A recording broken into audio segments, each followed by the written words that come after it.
Hello friends, welcome to my YouTube channel. दोस्तों, कैसे हैं आप सभी? दोस्तों, उम्मीद करते हैं आप सभी अच्छे होंगे और अपनी तैयारी को आगे बढ़ाते होंगे। आज हम लोग दोस्तों बात करने वाले हैं क्लास 10 का NCERT मैथ। प्रश्नावली होगी दोस्तों 1.2। सवाल होगा दोस्तों, क्वेश्चन नंबर होगा 4। आइए क्वेश्चन नंबर 4 को समझते हैं। कर HCF हाईएस्ट कॉमन फैक्टर 306 और 557 का 9 है, यानी इसका HCF दोस्तों 9 दिया है। तो एलसीएम क्या होगा ये आपसे पूछ रहा है। ठीक है, तो आपको करना क्या है दोस्तों, ध्यान से समझने का प्रयास करिएगा। पहले यहाँ पर आपको लिखना होगा 900, यानी 306 और 657। 657 का 900 क्या है दोस्तों, 9 है। ठीक, लॉसो आपको ज्ञात करना है तो क्या करिएगा, दो संख्याओं के यानी पहले सूत्र लिखिएगा। तो दो संख्याओं के 900 यानी दो संख्याओं के गुणनफल बराबर 900 गुणे लॉसो होता है। क्या किया मैंने, सूत्र को लिख दिया है। ठीक है, हमें निकालना क्या है, लॉसो निकालना है। तो पहले दो संख्याओं लिखेंगे। तो दो संख्या क्या है दोस्तों, दो संख्या में पहला संख्या है 306 और दूसरा संख्या है 657। बराबर हो जाएगा 900, कितना है 900 है 9, और गुणे हो जाएगा लॉसो। ऐसे लिख लेंगे लॉसो। ठीक है, लॉसो लिख लेंगे। जब ये देखिए दोस्तों क्या कर रहा है, गुणा कर रहा है, तो इसको इधर लाकर क्या करेंगे, भाग कर देंगे। तो लिखेंगे 306 गुणे, है ना, 657 बटा में 9 बराबर हो जाएगा दोस्तों लॉसो। क्या हो जाएगा, लॉसो हो जाएगा। ठीक है, अब क्या करेंगे, इसको कटाएंगे।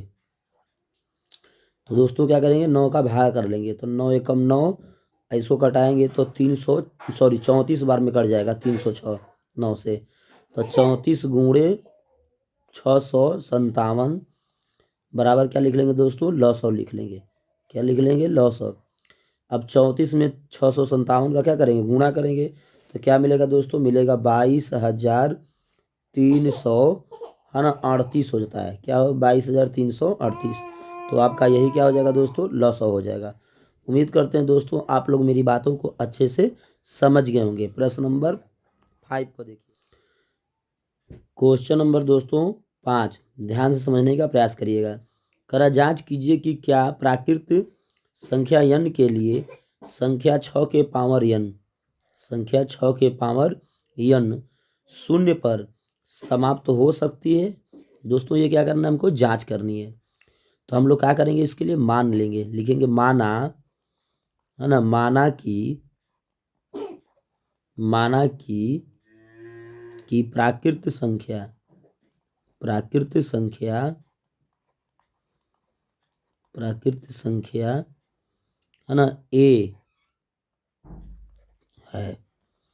इसलिए हम लिखेंगे, इसलिए a बराबर 6 के पावर क्या हो जाएगा, n हो जाएगा। ठीक है, जब भी हम ऐसा लिख लेंगे दोस्तों तो करेंगे क्या, अगला स्टेप में a बराबर हम लोग कर लेंगे 6 के पावर n है तो 6 का गुणनखंड करेंगे। तो 2 के पावर n गुणे 3 के पावर n, ऐसे लिख सकते हैं। क्योंकि दोनों में गुणा करेंगे तो 6 हो जाएगा, पावर n है तो n हो जाएगा। समझ बात को। तो यहाँ पर हो जाएगा a बराबर, है ना, 2 गुणे 3 और सबका पावर n, हम ऐसे कर सकते हैं। तो इसको मान लेंगे दोस्तों क्या, समीकरण 1। तो हम लिखेंगे क्या, समीकरण 1 से, देखिएगा ध्यान से समझने का प्रयास करिएगा। तो दोस्तों समीकरण 1 से यह स्पष्ट होता है कि, समीकरण 1 में यह स्पष्ट होता है कि कोई, है ना, संख्या शून्य पर तभी समाप्त होगा होगा जब उसके गुणनखंड में 5, जब उसके गुणनखंड में 5 हो। जबकि 5 क्या है दोस्तों, नहीं है। इसमें गुणनखंड में देखिए 5 नहीं है। ठीक है, अतः यह संख्या शून्य पर समाप्त नहीं होगा। तो क्या हो गया दोस्तों, प्रूव हो गया। ठीक है,